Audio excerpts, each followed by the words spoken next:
تو اس وقت بھی انسان کی فطرت، سست سے سست آدمی بھی پھر جلدی جلدی فون کرتا ہے، آگے بڑھاتا ہے کہ فلاں سے ایک فوت ہو گیا. تو چونکہ یہ فطرت ہے، بات کو آگے بڑھانے کا شوق ہے انسان کے اندر رکھا ہے، اس سے چیزیں پھیلتی ہیں. اور پھر جو خیر کی خبر ہوگی یا خیر کی بات ہوگی تو اس کو تو آگے پھیلانے کا پھر ہمارا دین بھی ہمیں ترغیب دیتا ہے، جذبہ دلاتا ہے. تو حضرت ابو ہریرہ اس جذبے کے تحت جو سنتے تھے پھر آگے منتقل کرتے. اب حضور کی بارگاہ سے اٹھ کے جاتے تو سب سے پہلے گھر جاتے اور سب سے پہلے اپنی ماں کو سناتے.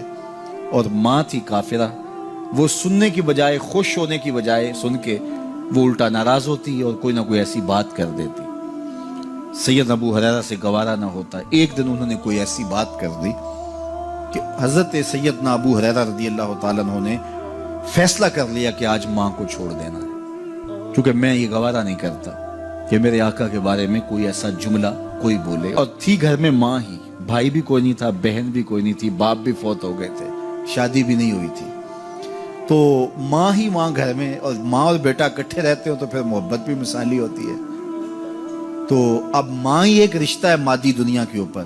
تو حضرت ابو ہریرہ رضی اللہ تعالیٰ عنہ نے فیصلہ کر لیا کہ چھوڑ دینا ہے. چھوڑ کے گھر سے نکلے، لیکن دل ڈوب رہا ہے کہ ایک ہی تو رشتہ تھا، وہ بھی گیا. افسردہ ہے، حضور کی خدمت میں پہنچے. دل و قلب و نگاہ کے مرشد اولین نے ابو ہریرہ کی اداسی دیکھی تو فرمایا ابو ہریرہ کیا بات ہے؟ تو حضرت ابو ہریرہ جس طرح بندہ پھٹ نہیں پڑتا تو عرض کی حضور میری ماں کی ہدایت کی دعا کر دیجئے. ساری کہانی 2 لفظوں میں بیان کر دی، میری ماں کی ہدایت کی دعا کر دیجئے. حضور نے نہیں پوچھا کیا ہوا، کیا ماجرا ہوا، فوراً ہاتھ اٹھ گئے. اور لفظ کیا تھے؟ اللہم اہد ام ابی ہریرہ تھا، اے اللہ ابو ہریرہ کی ماں کو ہدایت دے دے. ادھر انہوں نے بے چینی سے یہ بات کہی، ادھر حضور کے ہاتھ اٹھے. پھر ان اٹھے ہوئے ہاتھوں کو خالی تو موڑا ہی نہیں جاتا. اجابت کا صحرا، عنایت کا جوڑا، دلہن بن کے نکلی دعائے محمد صلی اللہ علیہ وسلم. تو حضور علیہ السلام نے ہاتھ اٹھا دی، حضرت ابو ہریرہ نے دوڑ لگا دی. کسی نے پوچھا ابو ہریرہ آج بڑی جلدی ہے؟ کہا آج ہی تو دیکھنا چاہتا ہوں، گھر پہلے میں پہنچتا ہوں یا حضور کی دعا پہلے پہنچتا. جا کے دروازے کو دستک دی، اندر پانی کے کھنکنے کی آواز آ رہی تھی جس طرح کوئی غسل کر رہا ہو. آواز دی تو آواز آئی، بیٹا ابو ہریرہ ٹھہرو. میں بھی آئی. کہا لہجے سے سمجھ گیا اس میں محمد عربی کی دعا بول رہی ہے. تھوڑی دیر کے بعد میری ماں آئی تازہ آثار وضو سے، اور غسل کی وجہ سے ان کے جو ہے وہ بالوں سے قطرے ٹپک رہے تھے اور لبوں پر میرے حضور کا کلمہ جاری تھا. اللہ اکبر. سیدنا ابو ہریرہ تیرے مقدر پہ قربان. ایک سفر میں حضور علیہ السلام اور اصحاب گامزن تھے کہ راستے میں قیام کیا تو ایک قبیلے کی صلح کروانے کے لیے حضور علیہ السلام تشریف لے گئے. وہاں کچھ تاخیر ہو گئی تو صحابہ نے حضرت ابوبکر صدیق کو کہا کہ حضور رک گئے ہیں تو نماز کا وقت جا رہا ہے، آپ نماز پڑھا دیجیے. تو حضرت ابوبکر صدیق رضی اللہ تعالیٰ عنہ مصلی پہ کھڑے ہو گئے. اب نماز شروع ہوگی، ادھر سے حضور بھی فارغ ہو گئے. تو آقا کریم تشریف لائے. تو آقا کریم علیہ السلام جو ہی تشریف لائے تو صحابہ کی صفیں بندی ہوئی تھی. حضور کو دیکھا، انہوں نے راستہ چھوڑ دیا. پیچھے سے لے کر کے مصلی تک صحابہ نے حالت نماز کے اندر حضور کے لیے راہ کشادہ کر. کاش کہ یہ حدیث سب لوگوں نے پڑھی ہوتی اور امت میں اتنے فرقے نہ بنتے اور یہ سوچ کبھی نہ پنپتی کہ نبی کے خیال سے نماز ٹوٹتی ہے. یہاں تو راستے چھوڑے جا رہے ہیں، یہاں تو پروٹوکول دیا جا رہا ہے. اللہ اکبر. اور یہ حدیث کہیں چھپی نہیں ہے، بخاری کے اندر چھپی ہوئی. اللہ اکبر.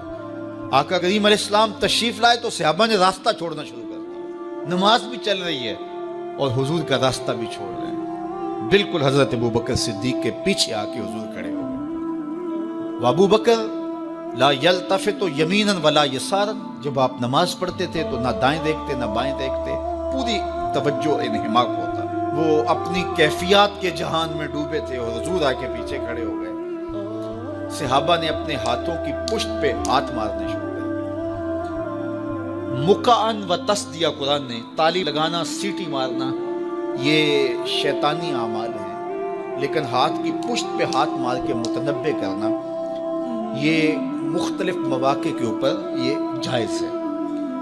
تو اب جب حضور آ کے پیچھے کھڑے ہو گئے اور صحابہ سمجھے کہ حضرت ابوبکر صدیق ایک استغراق کے عالم میں ہیں، ایک کیفیت کے جہاں میں ڈوبے ہیں، تو انہوں نے اپنے ہاتھوں کی پشتوں پہ ہاتھ مارنے شروع کر دیا۔ تو حضرت صدیق اکبر سمجھ گئے کوئی غیر معمولی واقعہ ہو گیا۔ دیکھا پیچھے حضور کھڑے تھے، اللہ اکبر۔ تو حضرت صدیق اکبر مصلی سے سرک کے پیچھے آنے لگے، تو آقا کریم نے اشارہ کیا رکو، نماز پڑھاؤ۔ سیدنا صدیق اکبر اس کے باوجود پیچھے آ گئے۔ کبھی ہوتا ہے حکم اور کبھی ادب آگے ہوتا ہے، اللہ اکبر۔ حضرت سیدنا علی المرتضیٰ رضی اللہ تعالی عنہ کو کہا نا حضور نے صلح حدیبیہ کے موقع پہ، صلح نامہ لکھوایا جا چکا تو لکھا یہ محمد رسول اللہ اور قریش کی جانب سے ہے۔ تو عروہ نے کہا اگر محمد رسول اللہ مان لیں ہم تو پھر لڑائی کس چیز کی ہے؟ صحیح بات ہے۔ تو اس لیے محمد رسول اللہ نہیں، محمد بن عبداللہ لکھا جائے۔ تو وہ اس بات پہ بضد ہو گئے، اور اگر ایسا نہیں ہوتا تو معاہدہ ٹوٹ رہا تھا۔ تو حضور نے حضرت علی المرتضیٰ سے کہا کہ چلو رسول اللہ کا لفظ مٹا دو۔ عرض کی میں تو نہیں مٹاؤں گا، میں تو نہیں مٹاؤں گا، یہ نام میں تو نہیں مٹا سکتا۔ پھر حضور نے خود مٹایا۔ اب یہاں حضور نے کہا ابو بکر رکو، لیکن حضرت ابو بکر نہیں رکے، پیچھے آ گئے۔ اور پھر حضور خیر مصلی پہ گئے، نماز ہوئی، سلام پھرا۔ تو حضرت ابو بکر صدیق رضی اللہ تعالیٰ عنہ کو حضور نے کہا ابو بکر جب میں نے کہا تھا تم رکے رہو تو تم کیوں پیچھے آئے؟ تو سنو حضرت ابو بکر نے کیا جواب دیا رضی اللہ تعالیٰ عنہ۔ کروڑوں سلام، لاکھوں عقیدتوں اور نیاز مندیوں کے خراج ان کی چوکھٹ پہ عرض کرنے لگے ما کانا لابن ابی قحافہ ان یؤم رسول اللہ صلی اللہ علیہ وسلم۔ حضور ابو قحافہ کے بیٹے کی جرت کب ہوئی کہ رسول اللہ کے آگے کھڑا ہو کے نماز پڑھائے؟ یہ ابو قحافہ کے بیٹے کی ہمت کب ہوئی کہ رسول اللہ کے سامنے کھڑا ہو کے نماز پڑھائے؟ تو ادب پہلا کرینہ ہے محبت کے کرینوں میں۔ حضرت ابو بکر صدیق رضی اللہ تعالی عنہ نے اگر حضور علیہ السلام کی اطاعت اور حضور کی محبت، ادب، فرما برداری اور جانثاری کے انوکھے باب رقم کیے ہیں، لیکن حضور نے بھی ان کو جو اعزازات دیے۔ ایک خاتون آئی مسئلہ پوچھنے، آقا کریم نے فرمایا پھر آ جانا۔ اس نے کہا پھر آؤں اور آپ نہ ملے؟ تو کہا میں نہ ملوں ابو بکر تو ملیں گے نا، اللہ اکبر۔ تو اپنے بعد اشارہ دے دیا ان کی طرف کہ میرے بعد میرا نائب ابو بکر ہے، اللہ اکبر۔ عزتوں کی مسند اور عزتوں کی معراج اور عزتوں کے مقام پہ سیدنا صدیق اکبر رضی اللہ تعالی عنہ کو بٹھایا۔ میرے والد گرامی رحمت اللہ تعالی علیہ نے پوری زندگی میں کوئی ایک تقریر بھی ایسی نہیں کی جس میں یہ اشعار نہ پڑے ہوں۔ جب وہ خطبہ پڑھتے تھے تو خطبہ پڑھنے کے بعد یہ اشعار پڑھا کرتے تھے، جس میں اس کی کیفیت ہے کہ جو حضور کے شہر میں جانے کے لیے تڑپتا ہے۔ ز مہجوری برآمد جان عالم، ز مہجوری برآمد جان عالم، تراہم یا نبی اللہ تراہم۔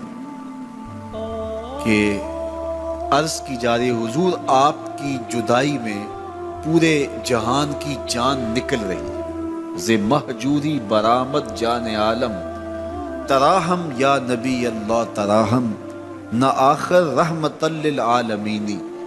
ز محرومہ چرا فارغ نشین، بروں سر از برد یمانی، کہ روئے تست صبح زندگانی۔ حضور اپنا سر انور اس یمنی چادر سے ذرا نکالیے، چونکہ آپ کا چہرہ انور زندگی کی صبح ہے، زندگی کی بہار ہے۔ ادیم طائف نعلین پاکن، شراک از رشتہ جاں ہائے ماکن۔ اللہ اکبر۔ جامع علیہ رحمہ کا انداز کتنا دل آویز ہے۔ وہ کہتے ہیں حضور آپ طائف کے بنے ہوئے چمڑے کے جوتے پاؤں کی زینت بنائیں۔ آپ جوتے جو پہنے وہ طائف کا مشہور چمڑا ہو اور اس کے بنے ہوئے ہوں۔ شراک از رشتہ جاں ہائے ماکن، اور اس کے اندر جو تسمے ڈالیں وہ جامی کی جان کے ڈالیں، جامی کے چمڑے کے نہیں، جامی کی جان کے تسمے ان نالین میں ڈالیں جو آپ طائف کے بنے ہوئے نالین زیب تن کریں۔ وہ ایک شاعر کہتا ہے عربی کا کہ یا لیتنی کنت تربت ایبتکم فلتسمت نعالک ذاک کدی۔ کاش میں مولوی نہ ہوتا، وہ بہت بڑا شیخ الحدیث گزرا ہے، تو وہ کہتا ہے میں کاش شیخ الحدیث نہ ہوتا، میں مولوی نہ ہوتا، مدینے کی گلی کی مٹی ہوتا، حضور گزرتے تلووں کو چوم لیتا۔ چے باشد گر کنی سوئم نگاہے، ہمیشہ گر نہ باشد گاہے گاہے، نگاہ یا رسول اللہ نگاہ